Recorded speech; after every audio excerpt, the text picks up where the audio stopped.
The FNAF Fanverse initiative should need no introduction. It was an absolutely massive deal. Fan projects would receive funding, ports, and even merchandise. I always wanted an egg plushie. This project sounds amazing. What could possibly go wrong? Well, quite a few things, as we soon would find out. However, it's not all black and white. The sentiment on this project seems to be shifting towards a more negative one. But is the FNAF Fanverse really a failure? Let's find out! I'll go over the majority of things that the Fanverse has brought us. At least everything we have so far. And after that, we'll go after why so many people seem to be disappointed by the project near the end. And in this video, I will aim to answer the question of, has the Fanverse been successful? And why are people disappointed with the Fanverse? But what is the FNAF Fanverse? You're on YouTube, so you probably don't like to read. So, I will sum up the project for you. Skip to the timestamp if you already are in the loop. You know, I could use the extra watch time. Also, a like and subscribe would be appreciated. Thank you. So, FNAF Fanverse. A project where Scott would fund several sequels of FNAF fan games and a remake of the first FNAF game. These games are Five Nights at Candy's 4 by Emo Mako, The Joy of Creation Ignited Collection by Nixon, later on the name was changed to just The Joy of Creation, Goes Evergreen by Kane Carter, One Night at Flumpty's 3 by Jonachrome.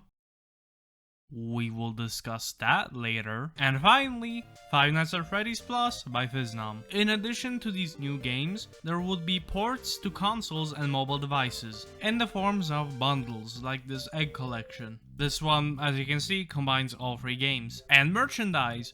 The first time I saw a Pop Goes the Weasel plushie in a Norwegian store, bravo Scott. And finally, Scott stated that more fan projects could become part of the initiative in the future. So that's the Fanverse. However, one important person of note is Kane Carter, creator of Pop Goes. He would become a sort of spokesperson for the project, like creating a video explaining what it is and being the one that discusses the Fanverse online the most. I'm just planting the seed that Kane will be important when we get to the drama portion of the video. To have some resemblance of cohesion in this messy video, I'll talk about each project individually. So first up is Flumpty's. One Night at Flumpty's 3 released a little over a year after the announcement of the Fanverse. And it seemed like everyone loved it, including me. I thought it was a really good game. I love eggs, creepy eggs, and songs about eggs, so this game was perfect for me. It was a satisfying end to the trilogy with fun gameplay and stellar looking art. All three games were ported to mobile devices, with each game costing around $2.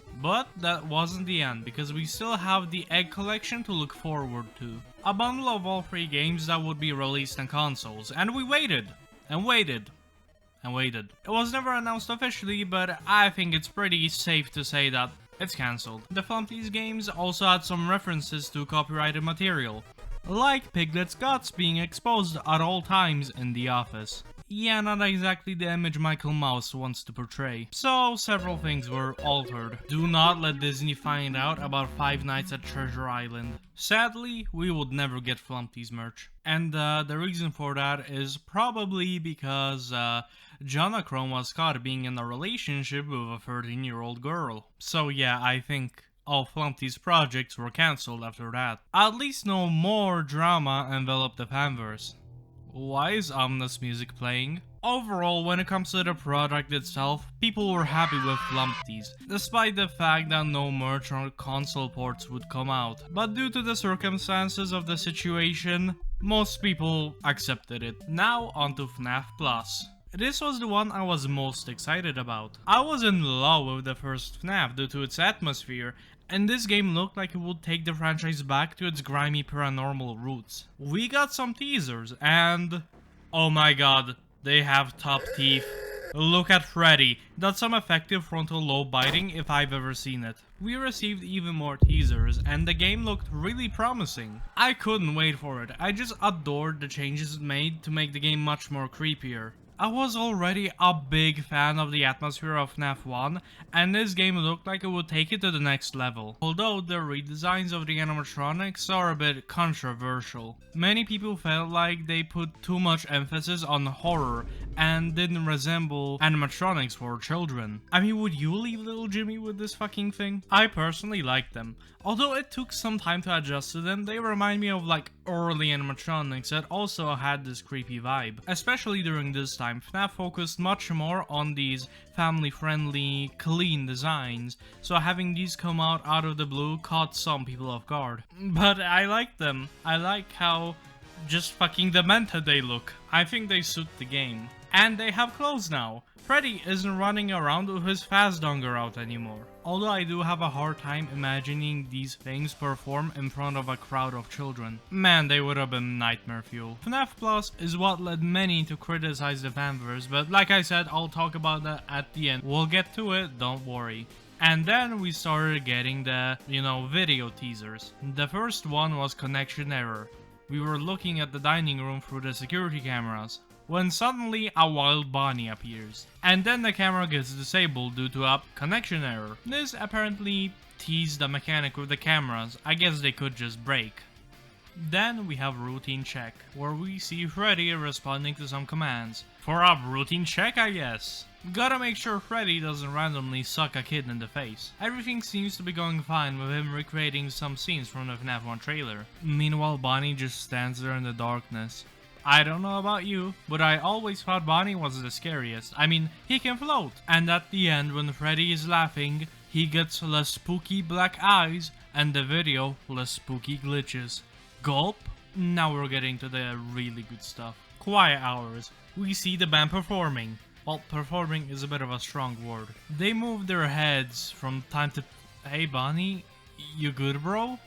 Bonnie, what are you staring at? Chica also looks on from the shadows, and they both look really creepy. The FNAF 1 band was lively, but these guys just give children death stares, as if they are daring the children to sleep at night. New teaser, new stage performance. Chica takes the front stage and sings about, I think I prefer when they were quiet. Would it really have killed Fazbear Entertainment to install one more light? And I swear, these shitty ass animatronics that break down all the time cost 1 cent more than Lefty, then they're just a scam.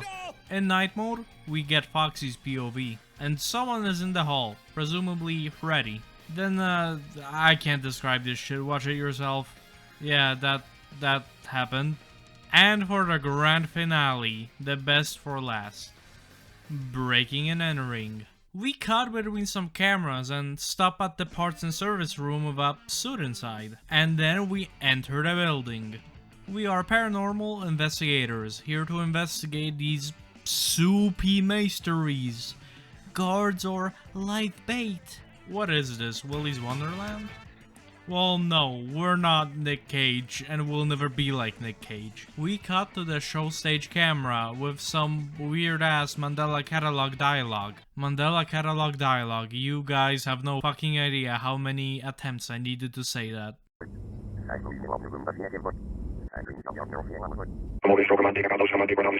We casually walk up to these demonic abominations and use this radio scanner thing. I don't know, but trust me, I'm an expert, I played Phasmophobia.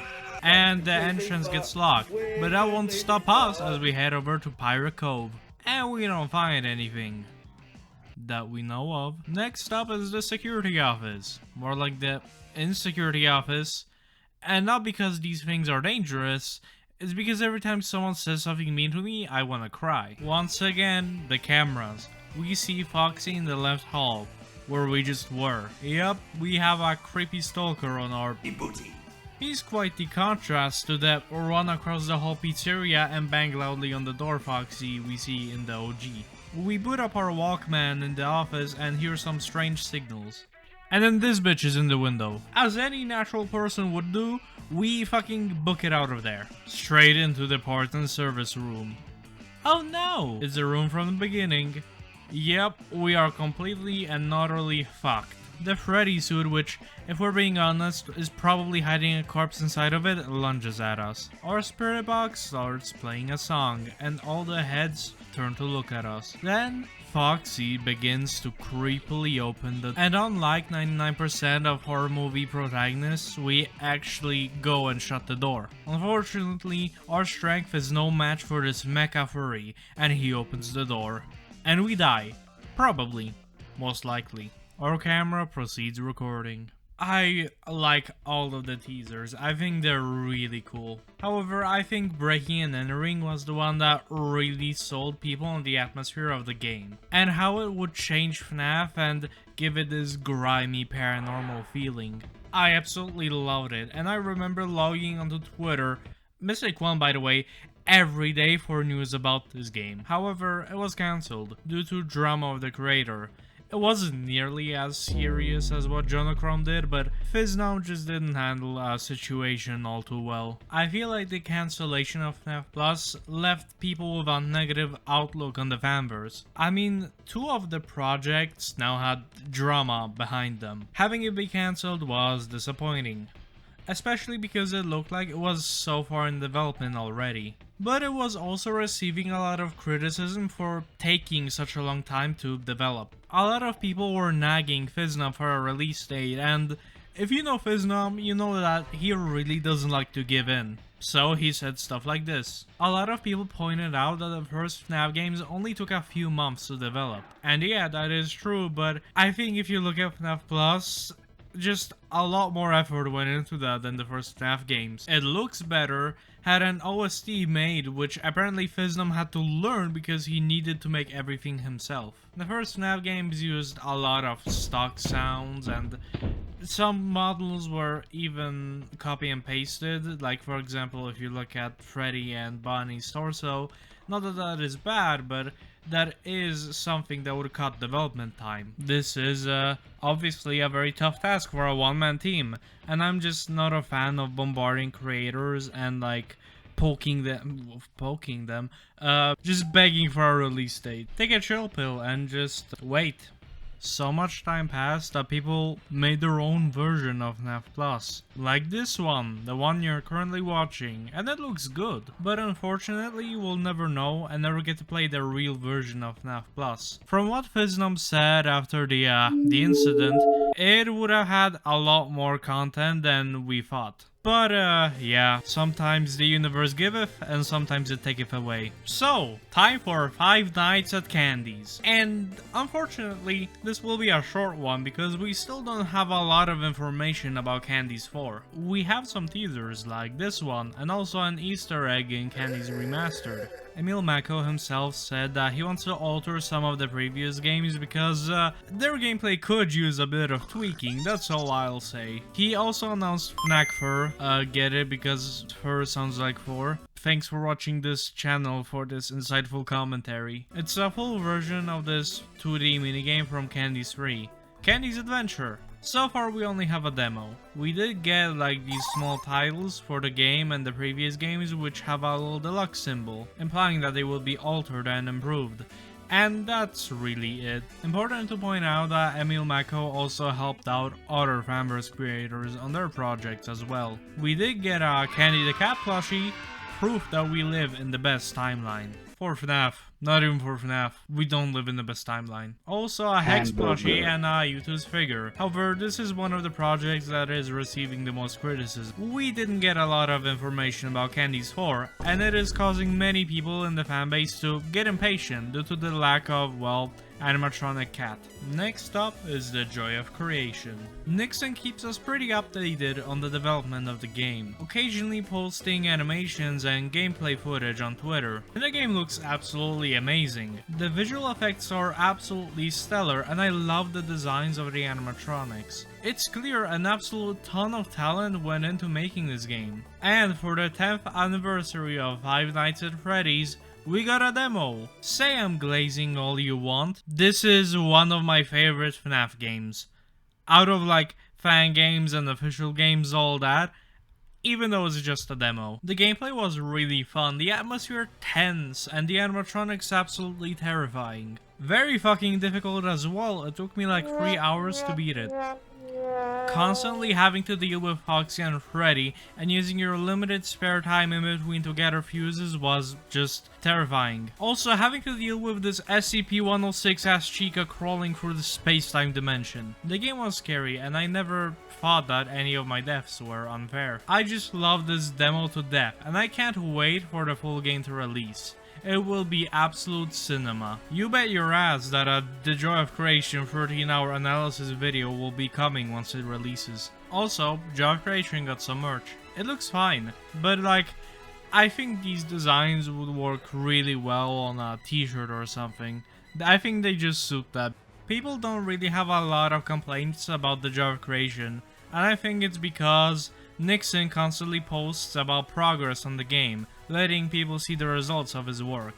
And also it has a demo, so I think that's why a lot of people are more patient with this game. Though, there's another one that we're gonna talk about right now that also has a lot of development updates, but it still seems to be catching some bullets. Pop Goes. Like I said before, King Carter is a sort of spokesperson for the Fanverse, and he has delivered. First off, the merch is crazy. Like, there's so many Pop Goes plushies, pins, and figures. And people have used that against the project. We'll get to it, don't you worry. I forgot to like add a section where I show Pop Goes content and teasers and reveals, so here, right now, there's stuff going on, probably, maybe, I hope. Pop Goes, I feel like, especially now, has a lot of drama surrounding it. Or well, maybe not drama, but like, negativity towards the Fanverse. Pop Goes Evergreen, a remake or reimagining of the first Pop Goes game. All the characters got a huge glow up. Look at this fucking nerd and compare him to this guy. You're probably tired of me saying that everything is good and looks cool, but look at it, it really does. The game has improved gameplay and overhauled visuals.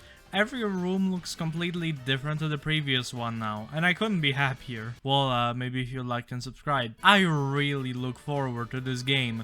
And the little details like the skins you have for your phone that reference other FNAF games. And the sections with the false animatronics. Dude, look at Balloon Boy. He looks really creepy. False Toy Freddy reminds me of Cocaine Bear. But in the Pop Goes universe, that's not all we got. Pop Goes Arcade, an RPG arcade game based off Pop Goes and FNAF. It's really fun.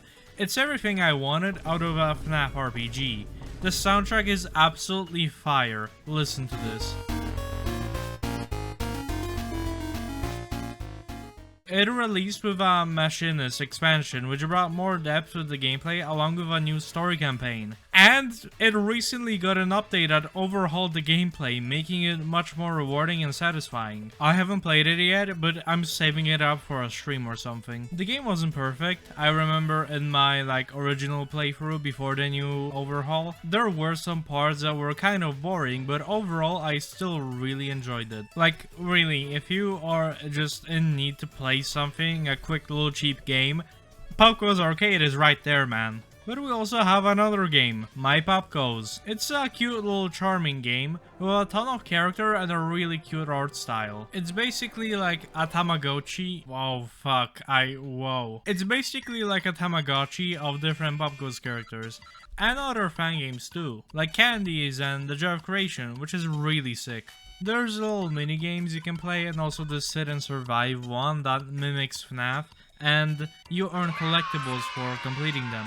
You can put the stickers you earn on your My Pop Goes device. It's such a small detail, but I love it so fucking much. The game also has some Pop Goes lore, but I don't know anything about that. I lost the plot ever since I saw this thing. I think we got a lot from Pop Goes, a ton of merch, a few games, and it's not like there's radio silence in terms of Evergreen. Updates on the project are posted pretty regularly. Stuff like models, concept art, jumpscare renders. The attention to detail and small little collectible additions make me very excited for what Pop Goes Evergreen has to offer. I've heard it also focuses on replayability, and the gameplay looks really fun. I think I heard King Carter acknowledge the faults of the gameplay in the first Pop Goes, and how it would be improved. And also the false toy animatronics.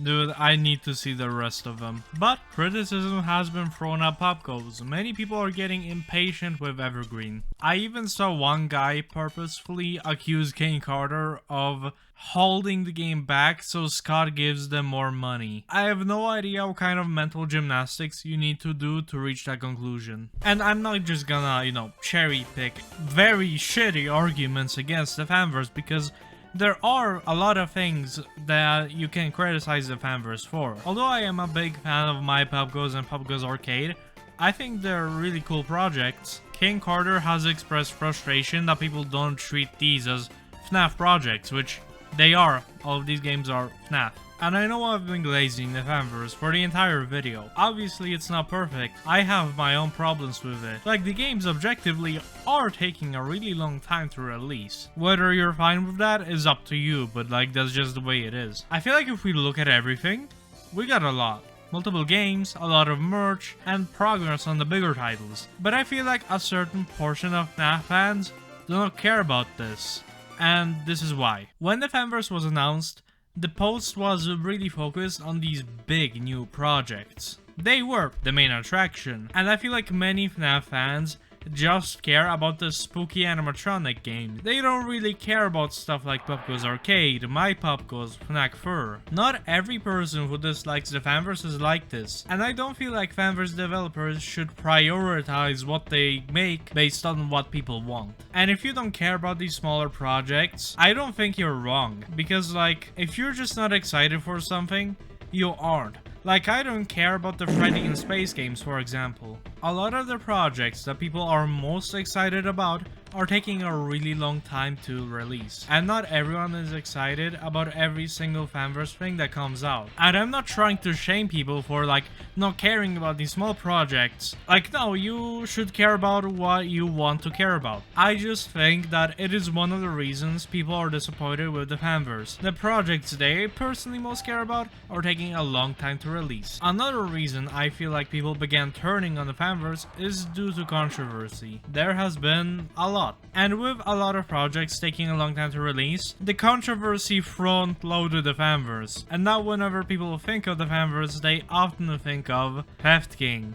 They think of the FNAF Plus cancellation. They think of Jonachrome. They think of Scott's quote-unquote retirement, although that wasn't really, yeah, but it happened at the time. And then you get a bunch of these YouTube videos. And then after one of them gets called out, they make history. And yeah, all the drama and controversy surrounding the Fanverse definitely do suck. And it's hard to ignore when you think of the Fanverse. But I still think that we got a lot of good stuff. And look, I'm not here to tell you how to feel about the Fanverse. If you still are disappointed, then that's fine. I get it, you might just not care about certain projects, and you might heavily dislike all the drama. However, what I think is not alright is when you go harass the devs. There's people out there that genuinely have a lot of constructive criticism and just wanna share it. However, I have witnessed people just harassing the people involved. A lot of unconstructive stuff that I feel leaves a really negative impact on the Fanverse, and that doesn't really focus on the stuff we did get. Criticism is great, but like harassment of the people involved, nah,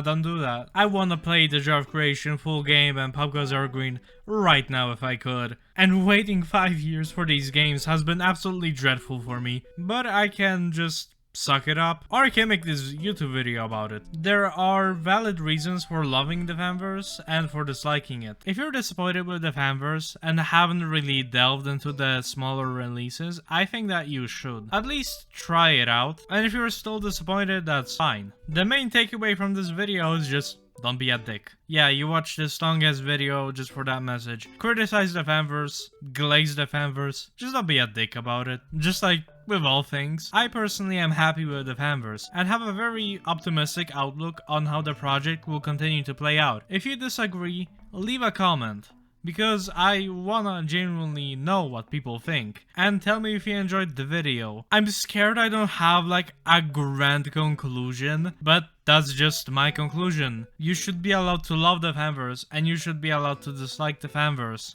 Just like, don't harass anyone. Are you happy with what we got? Or are you disappointed due to the drama, cancellations, and smaller titles? Thank you for watching. A like and subscribe would really help me out. Bye bye.